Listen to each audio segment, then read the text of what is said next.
All right, you guys, now that we've hit October, I'll give you guys an update on the 220 and what's been going on with it.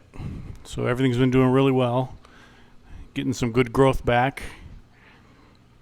And I've settled on some different lights here. Well, actually, it's not really different. It's just a different combo that I've used from before.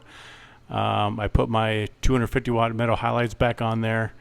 I actually bought a set of 400s for a while. I'd always used those in the past, but they just were too bright and the corals kind of retracted, and so switched back to the 250s. So the 250s with the 20K radium bulbs doing really well. I also have the 4 of the Hydra 52s on there. And then because of the center overflow kind of creates a challenge of lighting the center part of the tank. So what I did was I put 2 AI souls to light either side of that. And it's given pretty good coverage. The corals seem to like it. So if they're happy, I'm happy.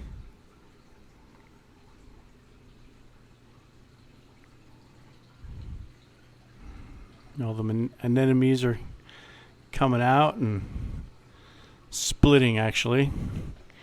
There's one there. There's one there. There's one back there.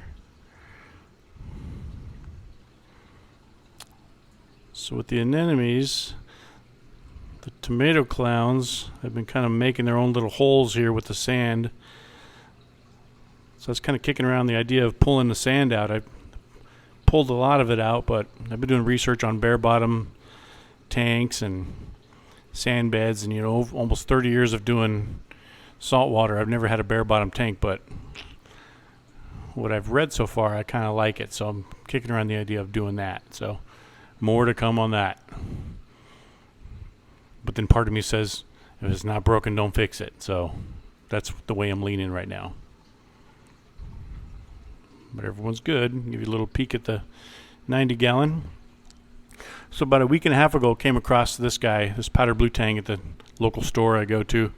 And, I've never seen one this big. I've always tried to stay away from them because they're ick magnets. And they're usually too skinny, and they're not eating, and they die within like a couple days. But this guy, I've had him for, like I said, a week and a half. He's super fat, super big, doing really well.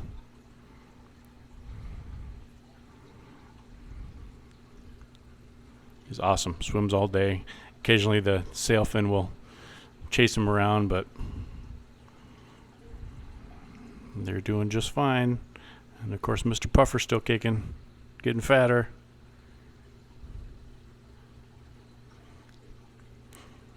So funny thing is, if I'm sitting here in this tank with my back to the 90 gallon, the puffer will come to this corner and he'll spit water out of the tank to get my attention.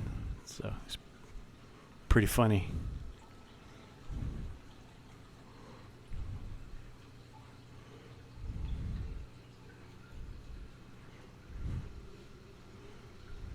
This naso tank just keeps getting bigger and bigger.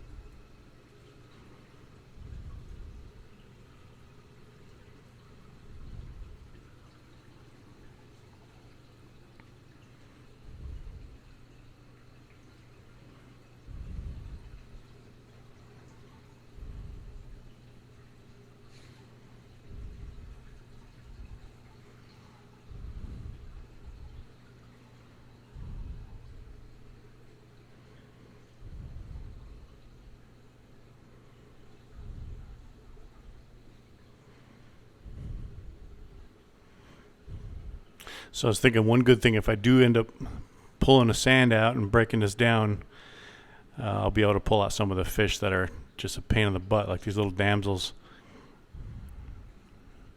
They're bullies. And then these monos. Monos are cool, but they're like a couple 2-year-olds running around your tank.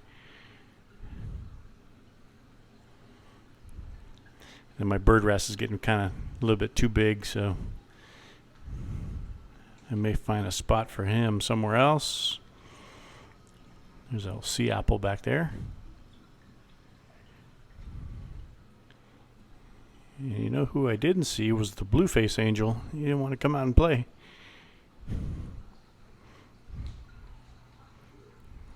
There's Spike.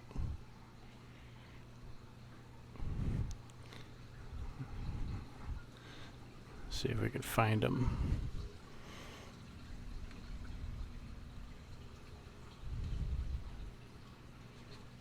Yeah, he's back in there.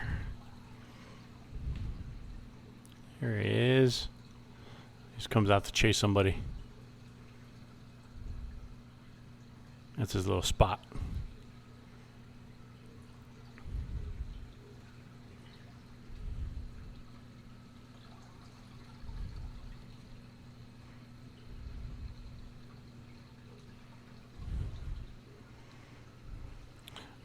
But they're all really happy, doing well.